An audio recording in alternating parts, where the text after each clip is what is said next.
Hola, buenas tardes. Soy la doctora Mariana Marín Ibarra, responsable del área académica y de investigación de la DIGE. Bienvenidas, bienvenidos, bienvenides. Esta semana se conmemora el 20 de febrero, Día Mundial de la Justicia Social. Esta conmemoración es significativa debido a que aún existen grandes injusticias, una precariedad laboral generalizada, un alto grado de desigualdad y desmoronamiento de los contratos sociales, elementos que además contribuyen a la generación de las crisis mundiales. Asimismo, yéndonos un poco más para atrás, el 18 de febrero fue el Día Internacional del Síndrome de Asperger, el cual busca concientizar a la sociedad y visibilizar las necesidades existentes, pero solo la comprensión y aceptación son fundamentales para crear entornos inclusivos. Comenzamos debate desde la academia.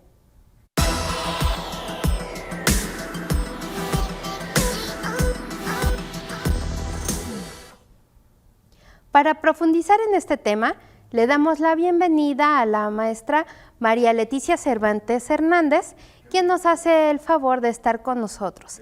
Ella tiene una maestría en estudios de género por el Instituto Universitario de Puebla.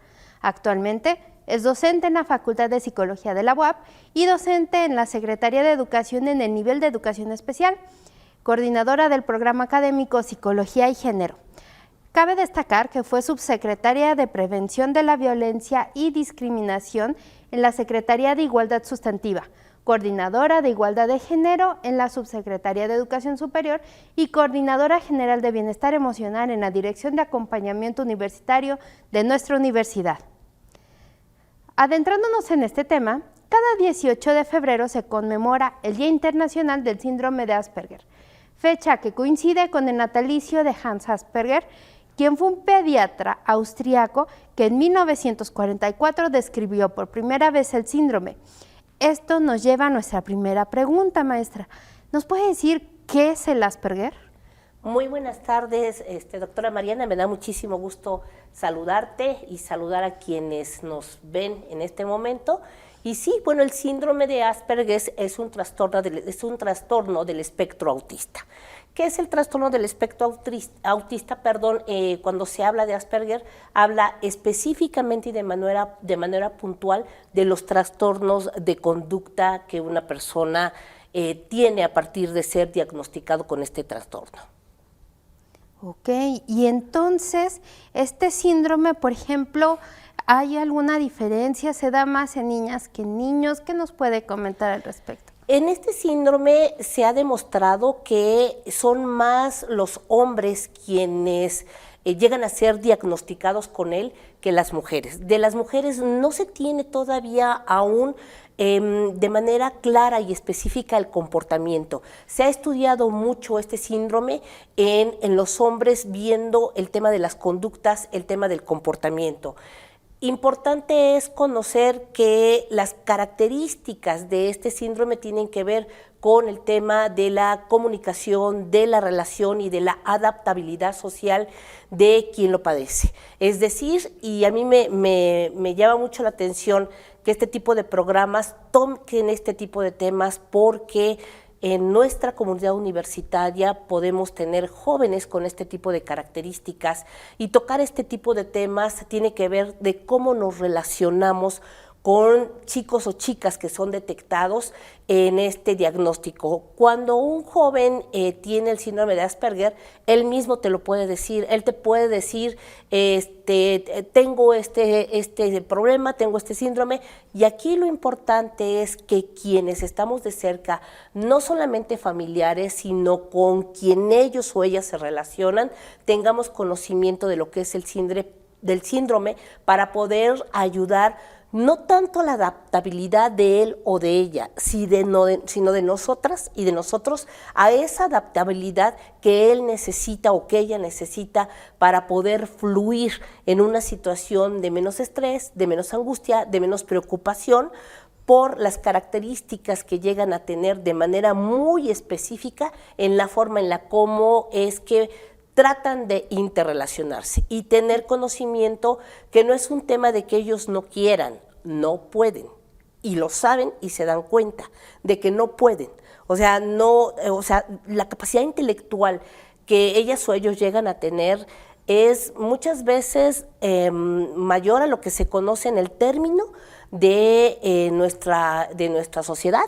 Es mayor el porcentaje del que se habla en la capacidad de inteligencia intelectual.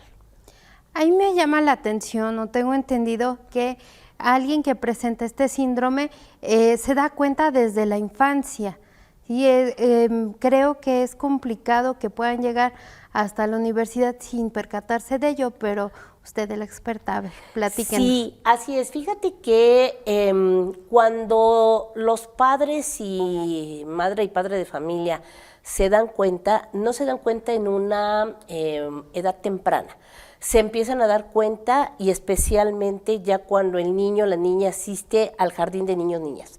Es cuando los maestras empiezan a decir, y específicamente maestras en el jardín de niños y niñas, te dice, oiga, a su hijo le cuesta trabajo esto, se aísla, no juega con los demás niños. Es como empiezan en casa, aunque se empiezan a dar cuenta de esta conducta y de este comportamiento de la niña y del niño, en estas características, a lo mejor y llegan a hacer comentarios como que pues es que no tiene con quién jugar, está en un mundo de adultos o de adultas, o no tiene amiguitos, o no se relaciona tan fácilmente, es medio especial.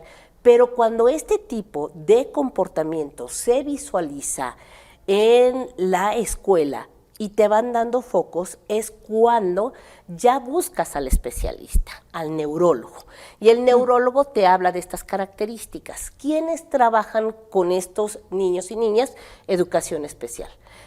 Bueno, hoy se llama ya educación inclusiva, anteriormente se llamaba educación especial, pero hoy se llama educación inclusiva. Entonces, hay especialistas precisamente ya en trabajar lo que es el autismo. Recordemos que el síndrome de Asperger es una derivante precisamente del autismo. Entonces, pues ya se empieza a trabajar con ellos desde la infancia. De hecho, hay hasta escuelas especiales precisamente, pero la idea no es que haya este tipo de escuelas, sino que los niños se integren, se relacionen. Por eso es importante que se tenga toda esta información de ese comportamiento social de este síndrome, para poder nosotros como sociedad, nosotras ayudar a que puedan sentirse mucho mejor. El problema no es de ellos y de ellas, el problema es de nuestra sociedad cuando no tenemos información y no sabemos cómo tratar, no sabemos qué hacer, ¿no? Recientemente fui a dar una plática a una facultad y ahí observé la conducta de un joven.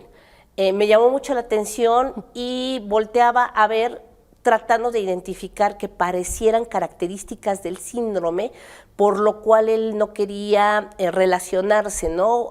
Con quien iba, le dijo, puedes trabajar de manera conjunta con tu compañero, y rechazó. Vi el movimiento de manos, vi el movimiento de dedos que estaba haciendo, observé un poco de ansiedad en él, y los movimientos, y se alejaba, aunque estaba un poco cerca, pero también se alejaba en el momento en el que se hablaba. Algo es importante en ellos y en ellas, que el ruido muy fuerte no lo soporta, ¿no? Entonces, creí que estaba ante una situación ahí, no me acerqué, no pregunté, pero sí este tema de tener ese tipo de cuidado para poder acercarse a ellos y a ellas en un tema, no haciendo evidente, pues fíjate que conozco el trastorno y sé cómo ayudarte. No, o sea, de manera muy natural, de manera muy regular, para poderles apoyar, ¿no? Entonces, regresándome al tema de niños y niñas, recuerdo también en una fiesta infantil, llegó en esa fiesta infantil una niña de 6 años de edad con el diagnóstico. La niña empezó a jugar, juega sola, pero empezaron los ruidos de la fiesta, el sonido. Vi que se tapó los oídos, así, porque el ruido les molesta mucho. Y yo sabía, obviamente, sí teníamos conocimiento de las características de la niña, y empezó a llorar que se quería ir, que se quería ir, que se quería ir. Entonces, al final de cuentas, los papás entendieron. Aunque hubo alguien que les dijo, quédense un rato más, dijeron, no, nos tenemos que retirar, obviamente. Estos niños sí llegan a la universidad, sí, jóvenes sí llegan a la universidad, van teniendo herramientas que la propia especialistas les van dando, van teniendo medios que papá y mamá les van dando. Hace un momento platicaba contigo, doctora, acerca de una película que vi que se llama Mentes que Brillan y que tiene que ver precisamente con la capacidad intelectual que tienen. El problema específico es la dificultad para relacionarse socialmente, para adaptarse y para comunicarse ellos, no solamente y ellas de manera verbal, sino también de actitudes y de comportamiento. Entonces podemos decir que este síndrome, por ejemplo, afecta más a hombres que a mujeres. Sí. Hay autores que dicen que 2-1, hay quien dicen que 5-1. Lo que sí es real es que dentro de las investigaciones que se han hecho, se ha investigado más sobre el comportamiento del hombre que la identificación de las mujeres con este trastorno, del cual no se tienen investigaciones mayores. Se habla de que el comportamiento en las mujeres tiene que ver más con el tema del miedo, con el tema de la angustia, con el tema de la preocupación y lo asocian un tanto al trastorno de déficit de atención asociado al tema de hiperactividad. Entonces, lo asocian a ello con este tipo de comportamientos, pero tan visible como se ha estudiado en los hombres no lo hay, así de manera tan específica no lo hay, lo correlacionan al comportamiento que se ha investigado de los hombres con Asperger, hacen una correlación del comportamiento hacia las mujeres. ¿Y por qué crees que pase esto, ¿no? Porque pareciera entonces que el estudio de este síndrome pues va más relacionado con los hombres y se deja de lado, incluso en cuanto al diagnóstico, sus características, pues cómo se representaría en un cuerpo femenino, ¿no? Por ejemplo, entonces, ¿por qué crees que se dé esto? Mira, tiene que ver mucho por el número del que se ha detectado en hombres, ¿no? Es mayor el número en hombres. Obviamente, como no había estas investigaciones para saber si es mayor en mujeres, se presenta más y más observado en los temas de conducta. Si hablamos, por ejemplo, también del trastorno de déficit de atención e hiperactividad, también es un trastorno que se identifica más en los hombres que en las mujeres, ¿no? Entonces, considero que es ello. Y también se habla que tiene que ver con las características cerebrales, la formación del cerebro. Se habla en ese sentido de que pudiera ser esta parte, ¿no? Pero quienes más refieren el apoyo, la atención como padres y madres de familia son hombres, menos que en las mujeres. Y no sé si tenga que ver también con esta construcción social que tenga que ver con que el hombre debe de estudiar, debe de trabajar, debe de salir, y al tema que las mujeres todavía pueden estar en un resguardo de familia, ¿no? Entonces, también tiene que ver ahí con nuestros conceptos de comportamiento social. Ok, y entonces para que nuestro público pues tenga mayores referencias, ¿qué ejemplos nos podrías dar de este comportamiento que podamos ver en películas, en series, algo más cercano a la audiencia en general? Sí, con mucho gusto. De hecho, traemos aquí un material que me gustaría mucho y que tiene que ver precisamente mencionando que son muy literales. ¿Cuál es el comportamiento que podemos observar? Son muy literales, no captan las bromas, los chistes, este tipo de ejemplos, ellos no lo ven. Tú puedes decirles un chiste y ellos no lo perciben como un chiste, su percepción es literal de lo que está escuchando, ¿no? Y entonces eso pudiera originar que pareciera decirse que es pedante, ¿no? Y precisamente sí, con base a esta información que tenemos de una organización española, y esta organización española que nos permite ver qué es lo que no llegamos a saber, ¿no? Y con estos puntos podemos darnos cuenta cómo es ese tema de comunicación, ¿no? El otro aspecto que tenemos de este comportamiento es que les cuesta comprender las reglas.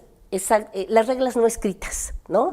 O sea, no llegan a comprender ese tipo de reglas no escritas, y en este tipo de reglas no escritas, ellos no son de esperar, espera saludarte. Pareciera como si fuera una conducta imprudente, ¿no? Es que es imprudente para saludar. No, o sea, el tema de las reglas no, o sea, no es un tema de con permiso o me permites pasar, se pasan. Y bueno, pueden pasar hasta atropellándote y tampoco se van a voltear a decirte, discúlpame, te atropellé. No, o sea, con permiso, ¿no? O sea, ellos ven una persona y no es de voy a pasar, ¿no? Bien, no saludan, por ejemplo, no son que te digan buenos días, buenas tardes, buenas noches, no, o sea, llegan y literalmente a lo que van, hablan, comentan. Son personas que hablan mucho, y un gran problema que tienen cuando hablan es que no encuentran la forma de cómo terminar esa conversación, de cómo callar, de cómo decir, aquí hago una pausa, ¿no? Entonces, hay quien dice, es que está hablando mucho, y fíjate, son de las características también, el hablar mucho del trastorno de déficit de atención con hiperactividad. Eso es bien común también en este trastorno, ¿no? Muy similar. Otra de las características que puede tener es, y hablaba precisamente de los temas de adaptabilidad, ¿no? Si una persona con Asperger le dicen que se va a cambiar de casa, a lo mejor su familia dice que se va a cambiar de casa, no entiende el literal cambiarse de casa, sino entiende cuando ya está en otra casa y eso le hace que tenga crisis de ansiedad, porque no llega a comprender. Recientemente en una escuela, un niño salió de su salón de clases, un niño de 4º año de primaria. Sale de su salón de clase a trabajar con la especialista. La docente de grupo de 4º año, todas sus bancas están en una forma de salón de clase. Entonces a la docente se le ocurre… Como de auditorio, como viendo para el frente. Viendo el pizarrón, ¿no? En forma de auditorio. Entonces a la docente, pues el niño sale a trabajar y a la docente se le ocurre trabajar en equipo con los niños y con las niñas que tenía. Y mueve las bancas totalmente del lugar y pone a los niños, no sabes, cuando el niño regresa al salón de clases, su primera expresión fue ver el salón, impactarse, ¿qué pasó aquí? Sí. O sea, no entender lo que había pasado le generó una crisis emocional que en ese momento se tuvo que llamar a la mamá para que fuera por él, porque él se puso sus manitas así y entró en un shock y en una desesperación de no entender por qué habían movido. Y específicamente sus cosas, sus pertenencias no estaban en el lugar que las había dejado. Y eso le generó una crisis que, bueno, tuvieron que auxiliarle, que ayudarle, ¿no? Entonces, no es un tema, hace un momento lo comentaba, de que, ay, pues qué payasos, no pasa nada. No lo entienden, no lo comprenden. No, y para ellos sí pasa, ¿no? Y está pasando todo. Sí, claro. Es como una zona de guerra de plano, ¿no? Es decir, yo dejé todo bien y cuando regresé, miren qué relajo había aquí. Sí, y no se adapta. Sí. Eso cuando pones un ejemplo de adaptabilidad, no se adapta a ese espacio, porque así no estaba. Si hubiese estado cuando él llegó así, se adapta al espacio, no se lo cambies, porque la adaptabilidad les cuesta mucho trabajo, obviamente. Ya tuvo que ir mamá por él, se lo llevó, y pues bueno, al otro día regresó, y nuevamente el salón estaba en ese orden que él acostumbra a verlo. Él tiene que ser parte de ese movimiento para adaptarse, ¿no? Claro. Bien, otra de las características que tenemos es que comprenden que sus comportamientos, ellos saben que no son comportamientos caprichosos y a veces pudiera pensarse que ellos o ellas no son afines a situaciones sentimentales o emocionales. Claro que lo son. Lo que pasa es que no saben cómo expresarla. Si yo estoy con un joven, una persona con Asperger, y yo de repente estoy muy triste y utilizo expresiones en mi cara o comentarios, él no las va a comprender, él no va a entender. Si me pongo a llorar, puede él entrar en un tema de crisis porque no sabe lo que está pasando, no sabe qué es lo que yo estoy viviendo, ¿no? Y algo importante también, que el comportamiento de ellos es muy rígido, hasta la forma de caminar es rígida, su manera de observar no te observa a ti como persona, sino observa a la generalidad, a los objetos, no fija la mirada en algo, toda su mirada pareciera extraviada, perdida, ¿no? Entonces, pero bueno, eso es parte precisamente de la situación neurológica que le está pasando. No hay discapacidad, eso es importante, no hay discapacidad, a menos que sea como se denomina una comorbilidad, que quiere decir que sean combinados el síndrome con algún tipo de discapacidad intelectual, pero lo que sí se ha visto es que la gran mayoría de quien padece el Asperger, quien vive el Asperger, son personas de mucho conocimiento, de una gran capacidad intelectual, tienen un lenguaje técnico, muy importante que ellos entienden ese lenguaje técnico muy bien y que muchas veces puedes llegar a pensar y decir, uy, qué pedante, ¿no? El lenguaje que utilizan. No, esa es parte precisamente de esa estructura del lenguaje mental que ellos tienen con respecto a referirse a los objetos o a lo que ellos estén viendo, ¿no? Llegan a concluir universidades, sí, con grandes pues bueno, promedios, pero el tema fundamental nada más es el tema de la comunicación y esta parte social, solamente es ello. Ok, y entonces, bueno, que nos puedas recomendar así alguna película que podemos ver, además de Mentes Brillantes, ya no Mentes sabías. que brillan, sí, Mentes que brillan. La verdad es que para mí, fíjate que fue una película que me impactó mucho, porque es una película que te habla, te da toda la descripción de ese comportamiento. Él era un físico matemático y de repente su pareja, con quien él trata de establecer una relación y que la pareja no entendía en un principio lo que era y que en un determinado momento le cuesta trabajo a la pareja ya un tema de convivencia con él, porque él se la pasaba en su mundo, ¿no? Me encanta cuando termina el cierre de la película, él está en su salón y llenando el salón, la pared, las puertas de fórmulas y sacando ahí ecuaciones, números, y él metido en su mundo.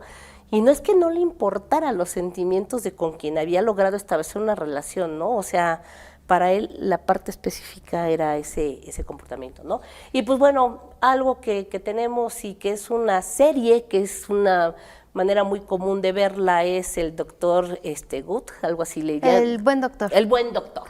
Bueno, pues mira, ahí está en pantalla. Esta es una serie muy común. Fíjate que hubo parte de la serie en donde habla de este comportamiento, de todo esto que hemos estado platicando. Él lo experimenta. De hecho, él experimenta que en la casa donde él se cambia hay una gotera, ¿no? Entonces empieza la gotera a hacer ruido, ¿no? Y ese ruido de tac, tac, tac del agua le genera una crisis de ansiedad que empieza a buscar en libros la explicación para poder arreglarlo, ¿no? Y él tiene un tutor que lo acompaña en todo momento, que es un médico también y que obviamente se da cuenta del síndrome y le apoya en todo momento, ¿no? Y cómo sale corriendo a buscarlo a altas horas de la noche, no es un tema que mida un peligro, que vea, o sea, el tema es solucionar. Creo que de las series y películas, esta serie refleja muy bien el tema del comportamiento social, el comportamiento personal, la dificultad que tienen para interrelacionarse, esta parte que señalaba de la mirada, cómo la pierden, pero también esa capacidad de poder solucionar desde esta parte científica, desde esta parte de esa capacidad intelectual que tienen. Ok, pues a mí me parece muy importante que nos hayas hablado acerca de esto porque se requiere generar redes de apoyo, ¿no? No solo familiares, porque muchas veces el problema con los síndromes, por ejemplo, es que decimos, es que es problema de la familia, y no. Creo que a lo largo de esta entrevista pues nos has dicho muy bien cómo la sociedad debemos de generar una serie de estructuras que generen estos apoyos para insertar a todas estas personas dentro de nuestra sociedad, porque además ellas nos brindan una serie de elementos, de conocimientos, de capacidades que nos influyen y nos enriquecen como sociedad. Cuando hablamos de inclusión y cuando hablamos de esta inclusión y específicamente en nuestra universidad, tenemos presente que en la inclusión podemos tener compañeras y compañeros con estas características, con algún otro diagnóstico de síndrome, con alguna otra situación que pueda en un determinado momento buscar que les ayudemos, que les apoyemos, pero la única forma es estando informadas, informados, conociendo. Esa es la mejor manera de hacerte sensible a las dificultades que las personas llegamos a tener. Y eso nos ayuda mucho para hablar de un tema de inclusión. Sí, pues muchas gracias, maestra Leti, por habernos acompañado el día de hoy. Y bueno, pues así hemos llegado al final de esta entrevista en Debate desde la Academia a través de TV UAP. Agradecemos la participación de la maestra Leticia Cervantes Hernández. Gracias, María.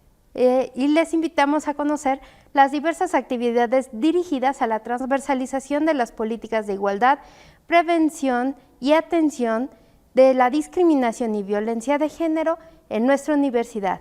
El día de mañana, por ejemplo, estaremos acompañando a la Secretaría de Seguridad Pública Federal en la Facultad de Estomatología y les invitamos a que nos acompañen para generar redes contra las adicciones y la prevención de la violencia. Síganos a través de la página web de la DIGE, dige.uap.mx, en redes sociales a través de Facebook, DIGE UAP, en Twitter, @DIGE UAP. Muchas gracias, así hemos llegado al final de este programa. Hasta la próxima.